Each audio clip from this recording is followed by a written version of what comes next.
here's how to make the perfect clicker game part 2. Okay, so I changed the sprite GUI. Now we're gonna create the shop. So let me just draw it real quick. So now I have the GUI. I'm gonna rename it GUI. Going to do when green flag clicked, repeat 3 times, create clone of myself. I'm going to make a, for this sprite only, GUI ID. I'm going to change GUI ID by 1, and I'm also going to set GUI ID to 0. And when I start as a clone, if equals GUI ID 1, then switch costume to 1, go to -100, -100, then right click duplicate, 2, 0, right click duplicate, 3, and +100, and then 3. And now I have to hide, then show. I actually changed to 150. And my mistake, I have to change ID by 1. You have to put it above. And I'm going to make a minor change. Since it's a bit too big, I'm just going to change all this to cost.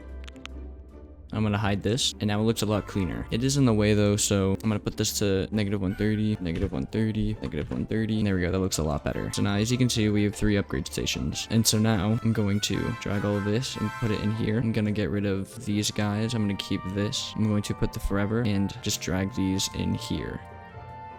And so now they bob up and down a little bit. When the sprite click, right click duplicate, get rid of everything in there. I'm just gonna put this up here. And so now when you click, it increases. So now let's make the clicks. And then I'm gonna grab a if greater than cookies. If cookies is greater than 4, so anything above 4, which is 5 and beyond, then change cookies by -5. I'm going to make a variable cookie change. And I'm going to change cookie change by 1. And up here, I'm gonna change cookies by cookie change. And so now if you see 1, 2, 3, 4, 5, cost 5, +1, 2, now I get 2 up here. Now I can just do that infinitely, and I can't get it if it doesn't cost more than 5. Stonks. I can get a lot of cash really quick. So now let's do the same for these guys. Right click duplicate, 2, and it's gonna be 24. Just 24. That's 25. Change it by -25. Change it by 5. Right click duplicate, 3 and 99. -100 and 20. And so now if we go back, nothing works. Now if I go 5, I get another one increase. Now if I do all these, more increases, but I can also do these. Same with this one, and I can just do that infinitely. And that's the basic of how you make a shop. But I did make it way too overpowered, so you're probably going to want to change all this. And so that's how you make a clicker game part 2.